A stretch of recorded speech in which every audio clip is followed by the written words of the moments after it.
You're about to enter into a new world of knowledge, curiosities, and high strangeness. This is a podcast of Straight-Up Strange Productions.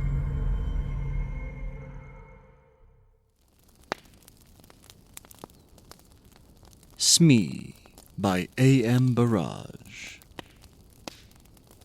"No," said Jackson with a deprecatory smile. "I'm sorry. I don't want to upset your game. I shan't be doing that because you will have plenty without me. But I'm not playing any games of hide-and-seek." It was Christmas Eve, and we were a party of 14 with just the proper leavening of youth. We had dined well, and it was the season for childish games. We were all in the mood for playing them. All, that is, except Jackson. When somebody suggested hide-and-seek, there was rapturous and almost unanimous approval. His was the one dissentient voice. It was not like Jackson to spoil sport or refuse to do as others wanted. Somebody asked him if he was feeling seedy. "No," he answered. "I feel perfectly fit, thanks. But," he added with a smile which softened without retracting the flat refusal, "I'm not playing hide-and-seek." "Why not?" someone asked. He hesitated for a moment before replying. "I sometimes go and stay at a house where a girl was killed. She was playing hide-and-seek in the dark. She didn't know the house very well. There was a door that led to the servants' staircase. When she was chased, she thought the door led to a bedroom. She opened the door and jumped, and landed at the bottom of the stairs. She broke her neck, of course." We all looked serious. Mrs. Fernley said, "Oh, how terrible. And were you there when it happened?" Jackson shook his head sadly. "No," he said. "But I was there when something else happened. Something worse." "Well, what could be worse than that?" "This was," said Jackson. He hesitated for a moment. Then he said, "I wonder if any of you have ever played a game called Smee. It's much better than hide-and-seek. The name comes from It's Me, of course. Perhaps you'd like to play it instead of hide-and-seek. Let me tell you the rules to the game. Every player is given a sheet of paper. All the sheets except one are blank. On the last sheet of paper is written Smee. Nobody knows who Smee is except Smee himself, or herself. You turn out the lights, and Smee goes quietly out of the room and hides. After a time, the others go off to search for Smee. But of course they don't know who they're looking for. When one player meets another, he challenges him by saying, 'Smee,' and the other player answers, 'Smee,' and they continue searching. But the real Smee doesn't answer when somebody challenges. The second player stays quietly beside him. Presently, they will be discovered by a third player. He will challenge and receive no answer, and he will join the first two. This goes on until all the players are in the same place. The last one to find Smee has to pay a forfeit. It's a good, noisy, amusing game. In a big house, it often takes a long time for everyone to find Smee. Perhaps you'd like to try. I'd happily pay my forfeit and sit here by the fire while you play." "It sounds like a good game," I remarked. "Have you played it too, Jackson?" "Yes," he answered. "I played it in the house I was telling you about." "And she was there? The girl who broke—" No, said someone else. "He told us he wasn't there when she broke her neck." Jackson thought for a moment. "I don't know if she was there or not. I'm afraid she was. I know that there were 13 of us playing that game, and there were only 12 people in the house. And I didn't know the dead girl's name. When I heard that whispered name in the dark, it didn't worry me. But I tell you, I'm never going to play that kind of game again. It made me quite nervous for a long time. I prefer to pay my forfeit at once." We all stared at him.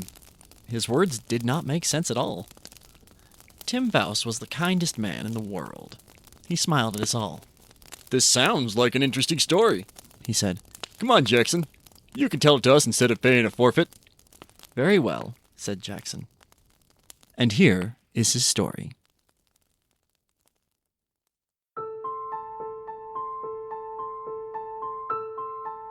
Have you met the Sankstons? They're cousins of mine, and they live in Surrey. 5 years ago, they invited me to go and spend Christmas with them. It was an old house with lots of unnecessary passages and staircases. A stranger could get lost in it quite easily. Well, I went down for that Christmas. Violet Sankston promised me that I knew most of the other guests. Unfortunately, I couldn't get away from my job until Christmas Eve. All the other guests had arrived there the previous day. I was last to arrive, and I was only just in time for dinner. I said hello to everyone I knew, and Violet Sangston introduced me to the people I didn't know. Then it was time to go in to dinner. That is perhaps why I didn't hear the name of a tall, dark-haired, handsome girl who I hadn't met before. Everyone was in rather a hurry, and I'm always bad at catching people's names. She looked cold and clever. She didn't look at all friendly, but she looked interesting, and I wondered who she was. I didn't ask because I was sure that someone would speak to her by name during the meal. Unluckily, however, I was a long way from her at table. I was sitting next to Mrs. Gorman, and as usual, Mrs. Gorman was being very bright and amusing. Her conversation is always worth listening to, and I completely forgot to ask the name of the dark, proud girl. There were 12 of us, including the Sangstons themselves. We were all young, or trying to be young. Jack and Violet Sangston were the oldest, and their 17-year-old son, Reggie, was the youngest. It was Reggie who suggested Smee when the talk turned to games. He told us the rules of the game, just as I've described them to you. Jack Sangston warned us all. If you are going to play games in the dark, he said, please be careful of the back stairs on the first floor. A door leads to them, and I've often thought about taking the door off. And the darkest stranger in the house could think they were walking into a room. A girl really did break her neck on those stairs. I asked how it happened. It was about 10 years ago, before we came here. There was a party and they were playing hide and seek. This girl was looking for somewhere to hide. She heard somebody coming and ran along the passage to get away. She opened the door thinking it led to a bedroom. She planned to hide in there until the seeker had gone. Unfortunately, it was the door that led to the back stairs. She fell straight down to the bottom of the stairs. She was dead when they picked her up. We all promised to be careful. Mrs. Gorman even made a little joke about living to be 90. You see, none of us had known the poor girl. We did not want to feel sad on Christmas Eve. Well, we all started the game immediately after dinner. Young Reggie Sangston went round making sure all the lights were off, except the one in the servants' rooms and in the sitting room where we were. We then prepared 12 sheets of paper. 11 of them were blank, and one of them had Smee written on it. Reggie mixed them all up, then we each took one. The person who got the paper with Smee on it had to hide. I looked at mine and saw that it was blank. A moment later, all the electric lights went out. In the darkness, I heard someone moving very quietly to the door. After a minute, somebody blew a whistle and we all rushed to the door. I had no idea who was Smee. For 5 or 10 minutes, we were all rushing up and down passages and in and out of rooms, challenging each other and answering, Smee? Smee! After a while, the noise died down and I guessed that someone had found Smee. After a time, I found a group of people all sitting on some narrow stairs. I challenged and received no answer, so Smee was there. I hurriedly joined the group. Presently, 2 more players arrived. Each one was hurrying to avoid being last. Jack Sangston was last and was given a forfeit. I think we're all here now, aren't we? He remarked. He lit a match, looked up the staircase, and began to count. 9, 10, 11, 12, 13, he said, and then laughed. That's silly, there's one too many. The match went out, and he lit another and began to count. He got as far as 12, then he looked puzzled. There are 13 people here, he said. I haven't counted myself yet. Oh, nonsense, I laughed. You probably began with yourself and now you want to count yourself twice. His son took out his electric torch. It gave a better light than the matches, and we all began to count. Of course, there were 12 of us. Jack laughed. Well, he said, I was sure I counted 13 twice. From halfway up the stairs, Violet Sangston spoke nervously. I thought there was somebody sitting 2 steps above me. Have you moved, Captain Ransom? The captain said that he hadn't. But I thought there was somebody sitting between Mrs. Sangston and me. Just for a moment, there was an uncomfortable something in the air. A cold finger seemed to touch us all. For that moment, we all felt that something odd and unpleasant had just happened and was likely to happen again. Then we laughed at ourselves and at each other, and we felt normal again. There were only 12 of us, and that was that. Still laughing, we marched back to the sitting room to begin again. This time, I was Smee. Violet Sankston found me while I was searching for a hiding place. That game didn't last long. Soon, there were 12 people and the game was over. Violet felt cold and wanted her jacket. Her husband went up to their bedroom to fetch it. As soon as he'd gone, Reggie touched me on the arm. He was looking pale and sick. "Quick," he whispered, "I've got to talk to you. Something horrible has happened." We went into the breakfast room. "What's the matter?" I asked. "I don't know. You were Smee last time, weren't you?" "Well, of course I didn't know who Smee was. While Mother and the others ran to the west side of the house and found you, I went east. There's a deep clothes cupboard in my bedroom. It looked like a good hiding place. I thought that perhaps Smee might be there. I opened the door in the dark and touched somebody's hand." "Smee?" I whispered. There was no answer. I thought I'd found Smee. "Well, I don't understand it, but I suddenly had a strange, cold feeling. I can't describe it, but I felt that something was wrong. So I turned on my electric torch and there was nobody there. Now, I am sure I touched a hand, and nobody could get out of the cupboard because I was standing in the doorway. What do you think?" "You imagined that you touched a hand," I said. He gave a short laugh. "I knew you would say that," he said. "Of course I imagined it. That's the only explanation, isn't it?" I agreed with him. I could see that he still felt shaken. Together we returned to the sitting room for another game of Smee. The others were all ready and waiting to start again. Perhaps it was my imagination, although I'm almost sure that it was not.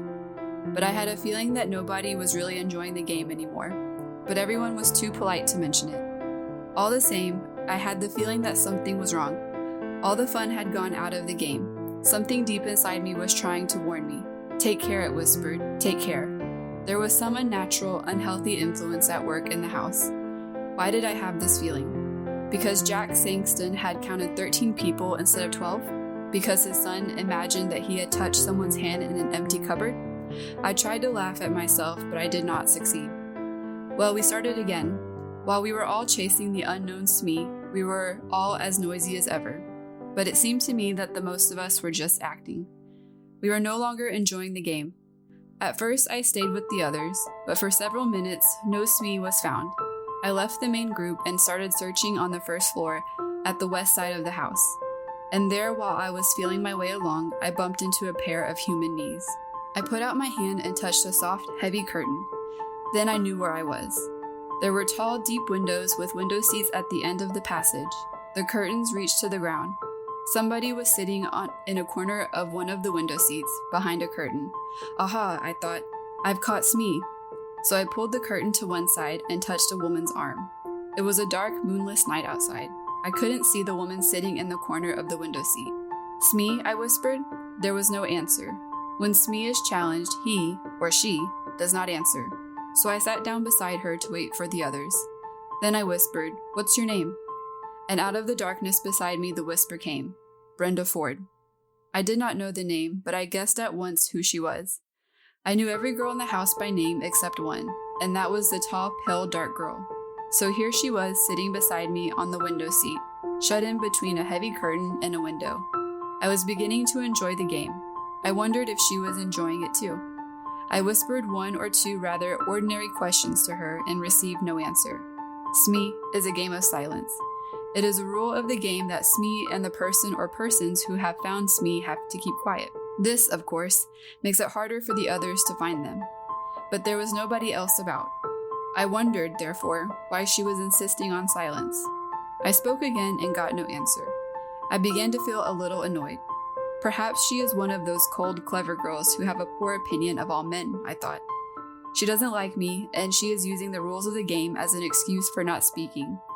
Well, she doesn't like sitting here with me. I certainly don't want to sit with her. I turned away from her. I hope someone finds us soon, I thought. As I sat there, I realized that I disliked sitting beside this girl very much indeed. That was strange. The girl I had seen at dinner had seemed likable in a cold kind of way.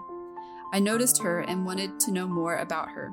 But now I felt really uncomfortable beside her. The feeling of something wrong, something unnatural, was growing. I remember touching her arm, and I trembled with horror. I went to jump up and run away. I prayed that someone else would come along soon. Just then, I heard light footsteps in the passage. Somebody on the other side of the curtain brushed against my knees. The curtain moved to one side, and a woman's hand touched my shoulder. "Smee?"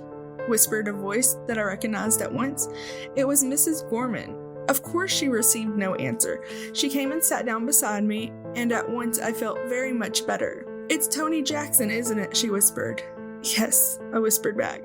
"You're not Smee, are you?" "No, she's on my other side." She reached out across me. I heard her fingernails scratch a woman's silk dress. "Hello, Smee. How are you? Who are you? Oh, is it against the rules to talk? Never mind. Tony will break the rules. Do you know Tony? Tony, this game is beginning to annoy me a little. I hope they aren't going to play it all evening. I'd like to play a nice quiet game all together beside a warm fire." "Me too," I agreed. "Can't you suggest something to them? There's something rather unhealthy about this particular game. I'm sure I'm being very silly, but I can't get rid of the idea that we've got an extra player. Somebody who ought not to be here at all." That was exactly how I felt, but I didn't say so. However, I felt much better. Mrs. Gorman's arrival had chased all my fears. We sat talking. "I wonder when the others will find us," said Mrs. Gorman. After we heard the sound of feet and young Reggie's voice shouting, "Hello, hello, is anybody there?" "Yes," I answered. "Is Mrs. Gorman with you?" "Yes." "What happened to you?" "You've both got forfeits. We've all been waiting for you for hours, but you haven't found Smee yet," I complained. You haven't? You mean I was Smee this whole time?" "But Smee is here with us," I cried. "Yes, agreed Mrs. Gorman." The curtain was pulled back, and we sat looking into the eye of Reggie's electric torch. I looked at Mrs. Gorman, and then on my other side, between me and the wall, was an empty place on the window seat. I stood up at once, and then sat down again. I was feeling very sick, and the world seemed to be going round and round. "There was somebody there," I insisted, "because I touched her." "So did I," said Mrs. Gorman, in a trembling voice, "and I don't think anyone could leave this window seat without us knowing." Reggie gave a shaky little laugh. I remember his unpleasant experience earlier that evening. "Someone's been playing jokes," he said. "Are you coming down?" We were not very popular when we came down to the sitting room. "I found the two of them sitting behind a curtain on a window seat," said Reggie. I went up to the tall, dark girl. "So you pretend to be Smee, and then went away?" I accused.